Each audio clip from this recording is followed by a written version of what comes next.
Madam Chair, we can all concur that this is an unusual circumstance. As we are all aware, the draft budget 2025 was already approved on January the 17th, 2025. During that process, Parliament played an active role in the discussions, introducing amendments alongside those of government, all of which were accepted and approved by Parliament. Ultimately, the vote to approve the budget was unanimous. Unfortunately, we encountered some technical issues during the ratification process of the draft national ordinance. Despite government's effort to respect the will of Parliament by upholding the approval given by Parliament, it eventually became evident that we would need to return back to Parliament. During the past months, government tried to remedy the technical issues through the legal avenues available through our laws. During that period, the Minister of Finance kept Parliament informed, including an update provided on April the 14th, 2025, which outlined the technical issues that had been encountered. We have investigated every possible option to see how we could resolve the technicalities surrounding this already approved budget. However, after many discussions, it became clear that the technical issues could not be solved as such. Based on the above, the Council of Ministers agreed on the following. First, to ensure improved handling and treatment of the budget in order to avoid similar issues in the nearby future. And secondly, to restart the process for a new national ordinance to establish Budget 2025. This national ordinance was prepared by the Ministry of Finance and sent to all relevant stakeholders, including the Council of Advice and also the CFT. Today we are here in the Central Committee meeting for technical discussions. A public meeting will follow next week, during which the content of the budget will be discussed. Before concluding, Madam Chair, I must highlight the productive and respectful collaboration we had as government and Parliament in the January meeting of this year when the draft budget 2025 was handled. In my experience, it was an almost perfect display of Parliament exercising its budgetary rights and government fulfilling its obligation to answer to Parliament, making the necessary amendments as agreed on by Parliament. It is my sincere hope that the discussions on this draft will continue in that same spirit.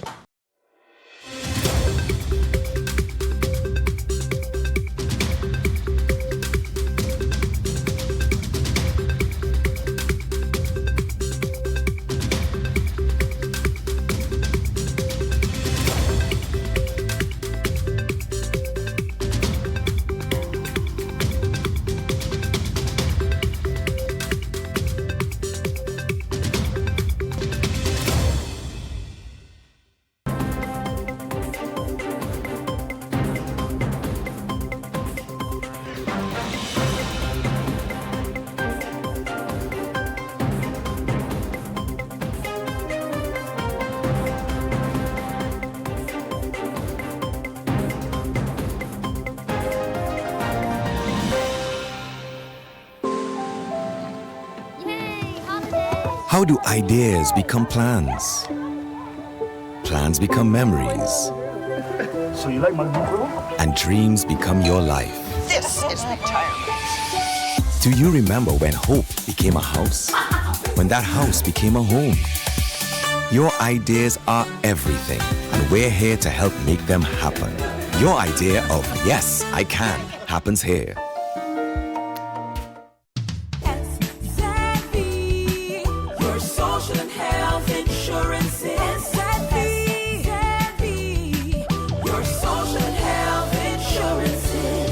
Are you SXM insured? Do you have a valid medical insurance status? SXM is cardless. Request your My SZV account today and enter the virtual office of SZV. Go to szv.sx and sign up now. SZV, yeah, your social health insurances. 24/7 TV programming on www.stmartinmediacenter.com, SXM Daily News, PBS NewsHour, Now You Know, Com programs, documentary, entertainment, sports events, Saturday children's hours, religion programs, and movies. Click on SXM TV broadcast to see your favorite programs.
I stand before you today with a sense of duty and responsibility as I present the draft budget for the year 2025 again. It is truly an honor to do so. Now, I know that many of you, like myself, had hoped that the 2025 budget, which was unanimously approved by Parliament back in January, would already be enacted and published. Unfortunately, that was not the case. Due to challenges with the amendments and modifications made to the budget, both from the side of government and Parliament, we were unable to move forward with ratification. As such, the government officially informed Parliament of its objection to ratification because the budget could not be enacted in its existing form. However, I want to assure everyone, especially the people of St. Martin, that we did not stand still. In order to move forward with both transparency and urgency, we returned to Parliament with a new draft of the 2025 budget. This version includes all the amendments and modifications that were previously approved by Parliament in January 2025, now fully and properly incorporated. Is it standard practice for government to submit a budget that already includes Parliament's amendments? No, it is not. But this was not a standard situation. This approach was chosen as a practical and responsible solution to ensure that the budget as approved in January could finally be enacted. We will then proceed with the budget amendment for 2025. In my presentation today, I will go through each of these approved modifications and amendments, both from Parliament and from the government, and explain how they have been incorporated into the submitted budget. Because of the technical and financial issues involved, it was not possible to simply copy and paste the amendments as they were originally written. That's why we're here today, to clarify, to present, and to ensure that everyone understands how we got to this point. There were also ripple effects, financial consequences that were not explicitly detailed in the original approved amendment documents. These have been addressed and carefully incorporated into this new version of the budget. So while this is by definition a new draft, it remains rooted in the choices and commitments already made.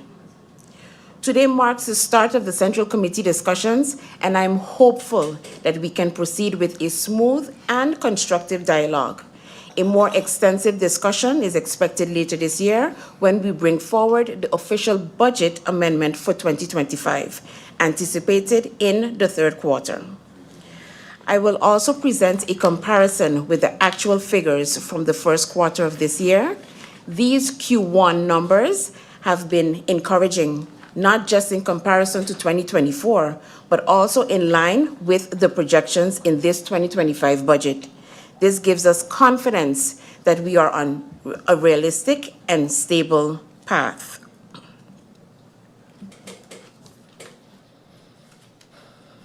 During this presentation, the following key topics will be addressed. Budget 2025 process post-approval January 2025.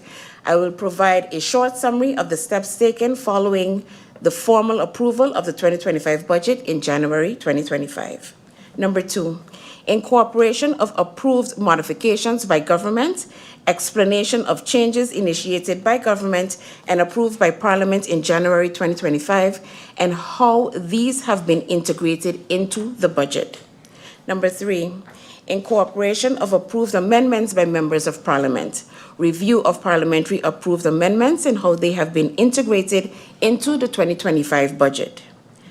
Number 4, summary of Budget 2025 figures and comparison to Q4, presentation of the main figures and allocations within the approved 2025 budget. Number 5, Q1 Budget 2025 versus Q1 actuals, comparative analysis of first quarter budgeted figures versus actual expenditures and revenues. And number 6, conclusion. In January 2025, the budget for the year 2025 was unanimously approved by this honorable Parliament. As part of that approval, the budget and a total of 7 amendments and modifications were adopted to be incorporated.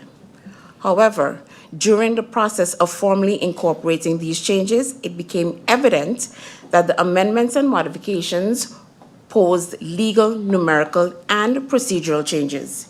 These issues were primarily due to the inconsistencies and technical shortcomings in how the amendments were drafted. While the intentions of Parliament were understood and clear, the amendments required further technical and legal refinement to be incorporated into the budget. Unfortunately, a resolution to these issues could not be found. Based on advice from the Council of Advice, the government formally informed Parliament that the budget, as approved, could not be ratified in its current form. This position was confirmed in the national ordinance, which was signed off by the governor and submitted to Parliament together with the resubmission of this new version of the 2025 budget.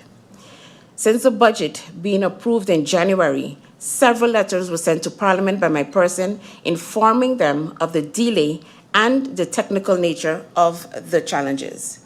On April 14, 2025, I returned to Parliament and went through the key technical issues in detail. To summarize, the main challenges include ripple effects of amendments not being accounted for, totals not reflecting previously approved amendments, amendments submitted at the general ledger level rather than the required economic level, a number of other minor inconsistencies.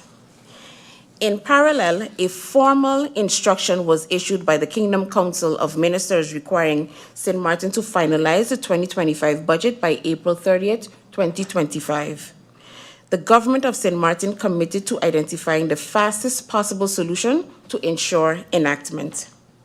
To promote full transparency during my presentation to Parliament on April 14th, I explained the initial plan to return with a technically adjusted version of the budget, which would undergo full review by the CFT and the Council of Advice, extending the process through to June. However, most members of Parliament expressed concern with this approach, particularly given the timeline and the urgency imposed by the Kingdom Council's deadline. In response to these concerns, the government revised its strategy and opted to submit the same version of the budget, now updated to include the already approved amendments and modifications. This approach was not only considered the fastest and most practical path toward enactment, but it was also the preferred approach of members of Parliament, the CFT, and the Ministry of BZK, as it minimized the delay. The revised draft of the budget was approved by the Council of Ministers on April 30th, 2025, and subsequently submitted to the Governor for onward transmission to the Council of Advice. We received the Council of Advice on May 9th, 2025, after which we carefully reviewed, addressed, and responded to their remarks. The final version, including our response, was approved by the Council of Ministers on May 22nd, 2025, and forwarded to the Governor for transmission to Parliament, which received the budget on May 23rd, 2025, approximately 2 weeks ago. Although the April 30th deadline set by the Kingdom Council of Ministers was not met, the government remains committed to finalizing the budget responsibly and without delay. A Central Committee meeting has therefore been scheduled for today, June 9th, 2025. Please note that the timing of this meeting 2 weeks after the budget submission was also affected by the prior travel commitments and engagements of several members of Parliament. Let me reassure this Parliament and the people of St. Martin, as Minister of Finance, I remain fully committed to transparency, legal commitments, compliance, and the delivery of a budget that reflects our shared decisions and is executable in practice. The version of the 2025 budget currently before you honors that commitment.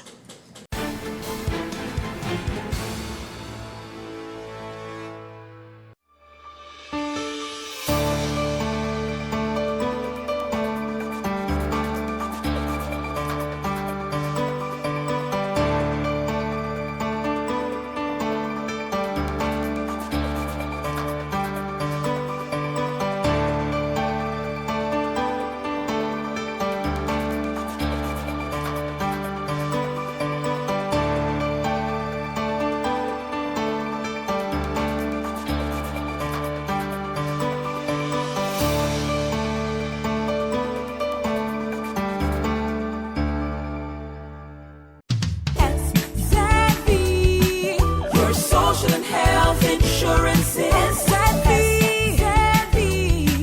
Your social and health insurances. Are you SXV insured? Do you have a valid medical insurance status? SXV is cardless. Request your My SXV account today and enter the virtual office of SXV. Go to sxv.sx and sign up now. Your social and health insurances.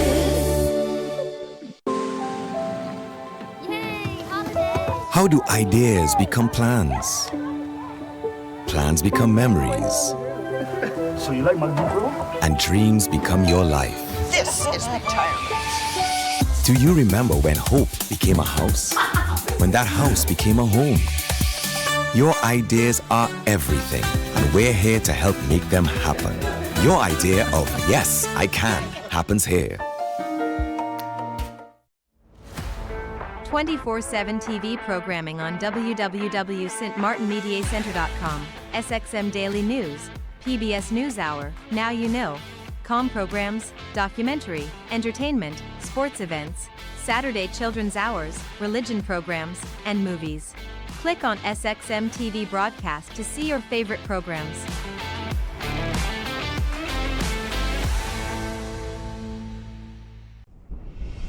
It's hurricane season. Are you prepared?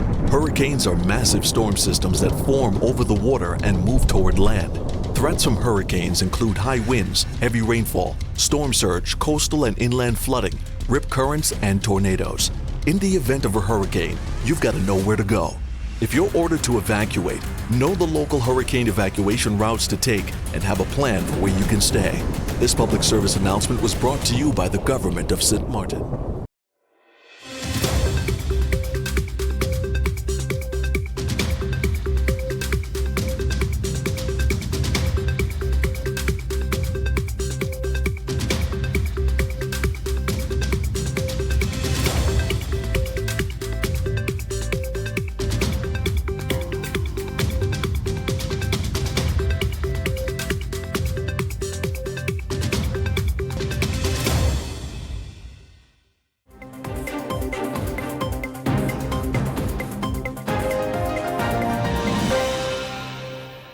And brothers and sisters, you know, during those centuries of enslavement, this was the notion that was pushed.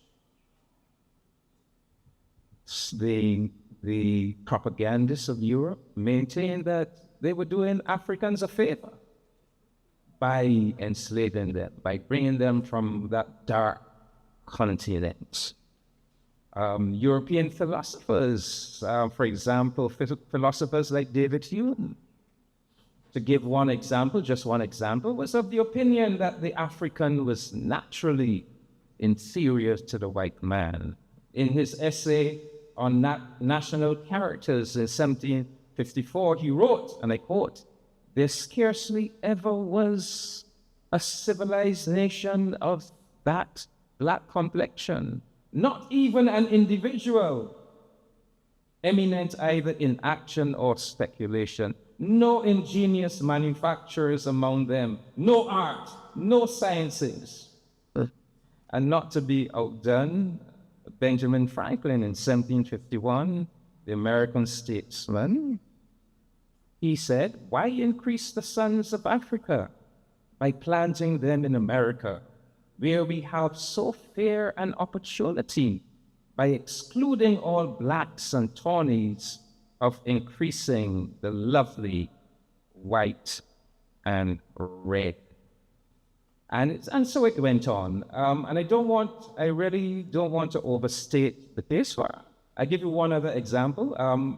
Arthur de Gobineau, in his The Inequality of Human Races, this, I quote him, he says, "Such is the lesson of history. It shows us that all civilization derives from the white race, that none can exist without its help, and that a society is great and brilliant only so far as it preserves the blood of the noble group that created it. No Negro race is seen as the initiator of a civilization."